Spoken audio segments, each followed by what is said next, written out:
India and Pakistan were together hosting a World Cup. The world had arrived in India for the mega event. It was 1987 and the entire subcontinent was buzzing with cricket. In the last episode of cricket.com Classics, we showed you how the World Cup entered India in 1987. Please do check that video out right now if you haven't already before we proceed further. There's no doubt that the story of the World Cup in 87 was different. The first challenge teams had to face was travelling between games. Unlike today, domestic air travel was not common in India back then. Trains, in fact, were the main source of transport, and hence most of the time between games was spent travelling. And it obviously took a toll on the players. And as far as cricket was concerned, none of the teams had any qualms about the fact that spin was going to play a major part in the tournament, and most of them played multiple spinners. And spinners showed their worth, with 7 out of the 9 most economical bowlers in the tournament being them.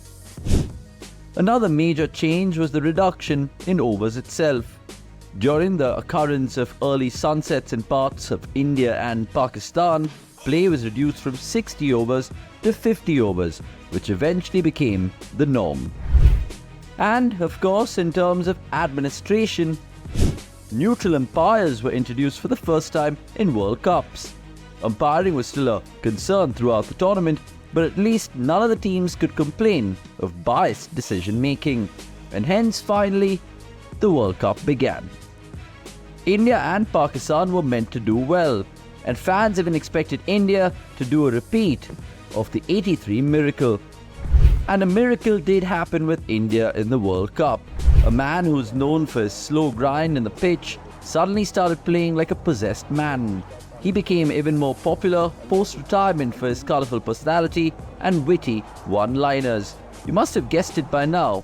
We are referring to none other than Navjot Singh Sidhu.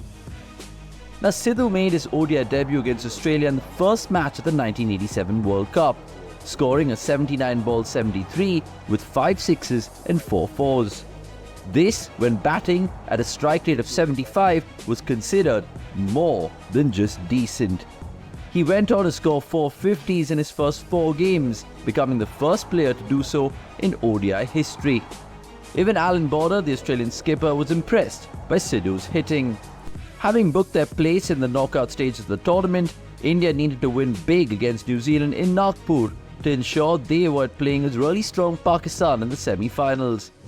New Zealand batted first and Chetan Sharma picked up a sensational hat-trick to help restrict the Kiwis to 221 for 9.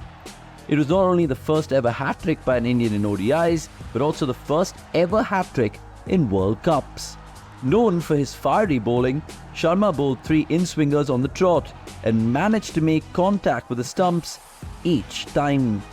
India needed to chase the total down in 42.2 overs to avoid playing Pakistan in the semi-finals. And they did just that.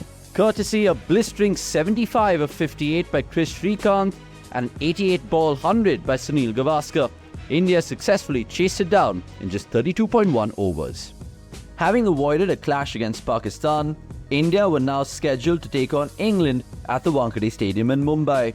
And just a few days before the game, Gooch, the English skipper, got a couple of local left-arm spinners and made them bowl on middle and leg. Batting first, the right-handed Gooch scored a scintillating 115 of 136 balls, and in that innings, he took on Ravi Shastri and Maninder Singh, India's slow left-armers, and just kept sweeping them to the boundary. India were caught unprepared. The match went out of their grasp by then, and despite making later inroads, Gooch's ton and Gatting's 50 propelled England to 254 for 6. Despite the strong total, the odds were in India's favour. They had a strong batting lineup, with everyone in their top 6 having recorded at least 150 in the tournament. In fact, even that day, 6 of their top 7 got starts, scoring in excess of 20. Azharuddin was unbeaten on 64, with the scoreboard reading 204 for 5. And against the run of play, off-spinner Eddie Hemming strapped Azhar in front of the stumps to deliver a huge blow to India. The home side never really recovered from that and lost their last 5 wickets for just 19 runs. England extracted revenge for the 83 semi-finals as they handed an unlikely defeat to India. Later, Sunil Gavaskar announced his retirement from ODI cricket after that World Cup. Well begun is job half done is what they say in cricket.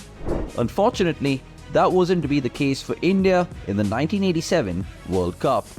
Thanks for watching this cricket.com Classics.